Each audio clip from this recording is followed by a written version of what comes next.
Welcome to the DMF. I'm Justin Yance. This is part 6.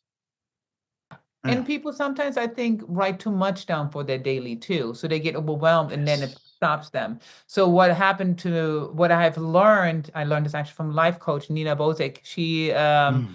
said, take a your notepad at night. Do not go on social media and just write down everything that you've done for the day. Everything. Like everything from calling a friend, seeing how they're doing, to paying your Mhm. bill, to working out, to do an audition, whatever it was, going to the grocery store, washing your car, everything, write everything down.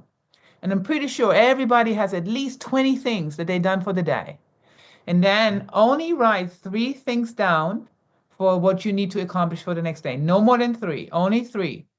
And then close the book and go to sleep.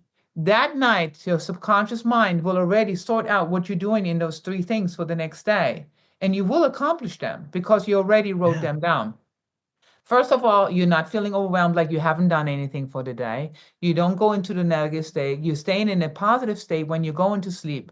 And the deepest sleep and the highest frequency we ever have is when we are in our theta state, which means that we're above 200 frequency, right? So we're not in the 200 frequency and below is where we're in our fear, we're constantly in our negativity. But when we get outside of that, and you go into the positive state, that means you are creating a positive vibe, energy, your cells, everything. Cortisol levels go down, you sleep better, you Yeah. wake back up recharged, you are more focused. And I think all of that plays a big role in being in the moment and meditating. Writing Yeah. could be meditational. Yeah. It is not just sitting there and saying, Yeah. you know.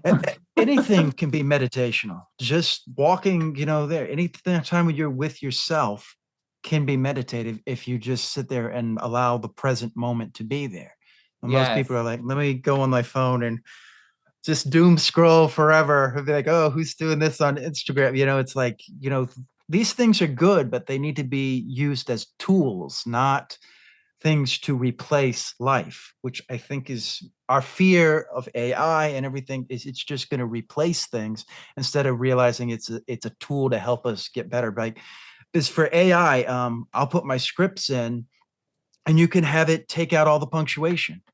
You can have things do things like that. If there's a line that I don't get, I'll say, ChatGPT, make a tongue twister so that you can, so that I can start saying it in different ways. So I mean, these are tools, but I feel like the fear is now, we're just gonna be like, I'm not gonna write it. I'm just gonna let ChatGPT write it instead of helping me write it. It's Yeah. gonna just replace the work, you know. Yes, and I don't think it will ever replace. No. And I think the people that use it as a tool are going to be the most successful Agreed.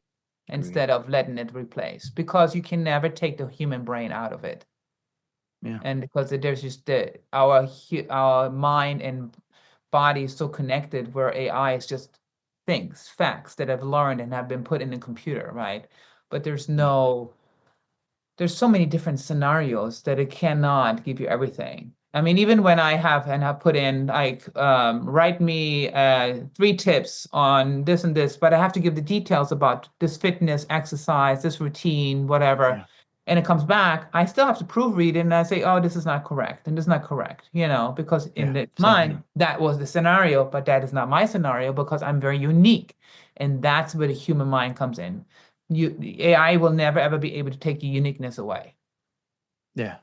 Well, that's the question. Can it like replace it. understand pain that somebody dealt with like in their childhood and use that to create something new? Is that'll be the real test. If AI could do something like that, then we're in real Yeah. trouble.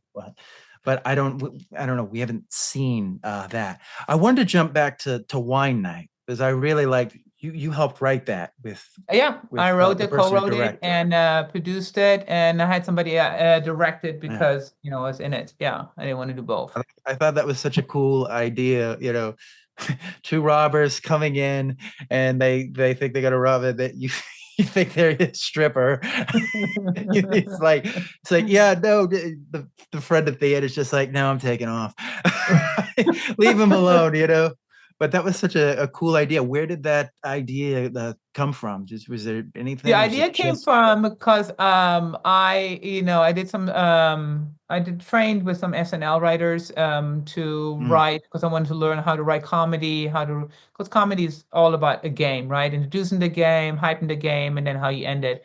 And it came from that concept. And I said, okay, women hang out all the time and have a wine night. What if they get a stripper, but he's really a robber? yeah, What? And then he becomes yeah, the victim actually with these women because they don't even know better.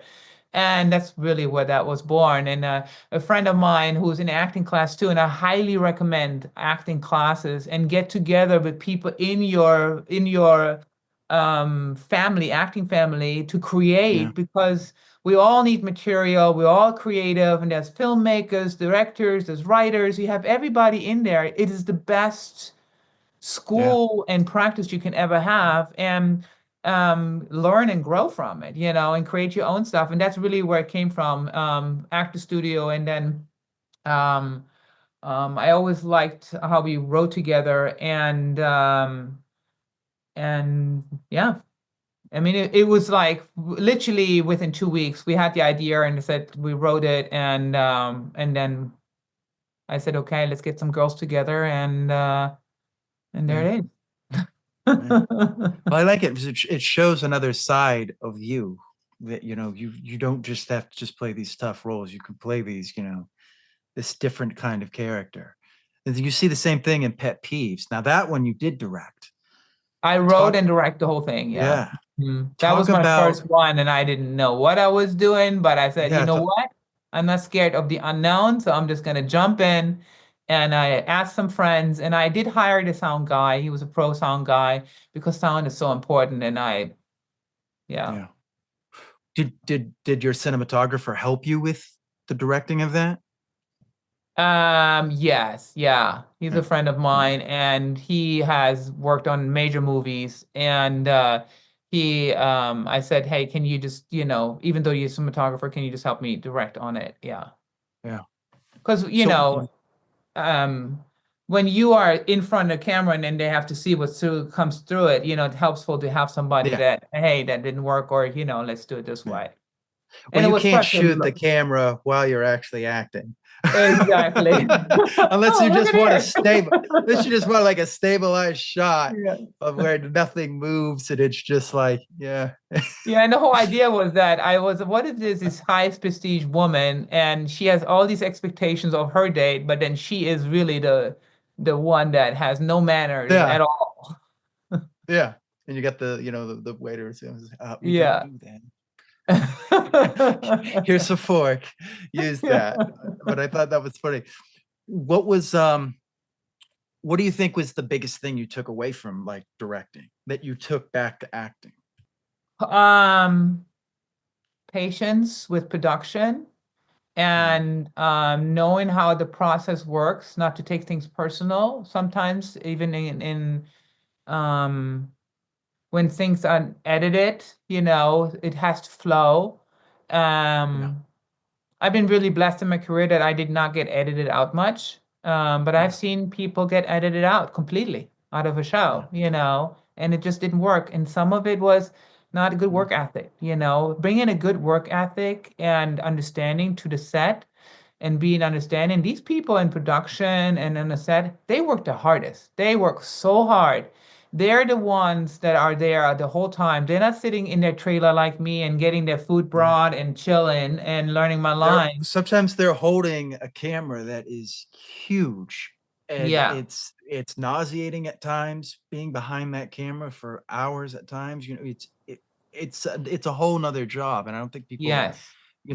realize that. A good example of somebody getting cut out completely was The Thin Red Line. I believe Adrian Brody didn't know he was completely cut out of the movie till he went to the premiere and he's not in the movie. Oh, wow. I did not know that. Wow. Yeah, so I mean, it happens to that. I mean, look at what's his name? The guy that played the Joker in the Suicide Squad. He went to that premiere and had no idea that he was gonna that like all his scenes and stuff were like cut down to just 10 minutes. I mean, Hmm. that's gotta be Jared Leto. Like, he's talking on the red carpet. Yeah, they cut all the things that I did, Mickey Rourke, they did that to him in Iron Man too. He's like, all the good stuff I did is Yeah, or completely gone. monologues or dialogues are too Yeah, long and they have to cut it, and you just poured your heart and soul in and you brought your but it's best performance, the and they're like, flow. "Whoop." It's It's never the about you, it's yeah, about it's the the whole flow of it. production. Yeah. Yeah. Once Upon a Time in Hollywood, there's a great scene that Leonardo DiCaprio talks about, that they shot, and he looked at Quentin, he said, this is not gonna even be in the movie because it doesn't fit, but it was like the best scene they shot there, but they're like, it can't be in the movie because it'll just destroy it, and that's Mhm. just the way how things happen. I think actors need to realize that it's like, it's not anything personal. It's at the end of the day, the flow is the most important thing. If that is Telling broken the story. or doesn't work or is, it won't work. Yeah, Now it there's doesn't different matter how ways good to of an do it. actor you are. We all get at some point edited, cut. It's about the production. It's about the movie. It's about the story. It's not about you at all. It's Yeah. about you telling or having the opportunity to move the story forward, because the story tells itself, and that's what happens in edit, right? Is the story is Yeah. being told. Does your Yeah. part fit in moving the story forward or not? That's all it is. Yeah.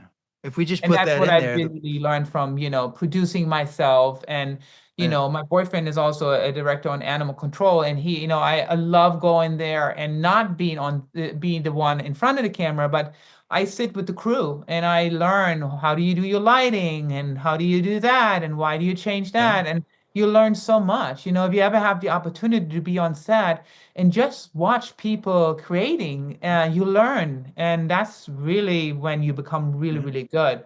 Because not only am I learning, okay, why did they do the light like that? Now I know how to position myself. Now I know how the camera's going to read. Now I know, oh, this is what's going to happen.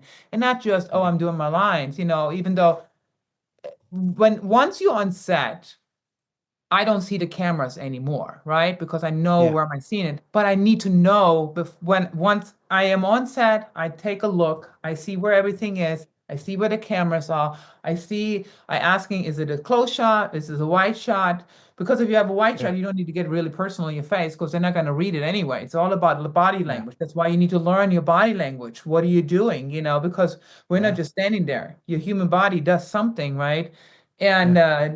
so knowing your shots, if it's a close shot, wide shot, knowing what angle are they gonna get? Are they gonna come in? Are they gonna fly by? I mean, what all of these things are important. You learn these things when you're watching. And like Like like I we love said being at on the end, set, even when it's not my turn to be there, just to watch other yeah. people perform. You learn Yeah. so much. If you're open to it, you're learning. If you just Yes. sit there and are in there, which sometimes you might have to do because you're doing something that's very stressful and you might not be able to do that. But yeah, the more open you can be to things, you can learn. Yeah. And please like, share, and subscribe. Thank you.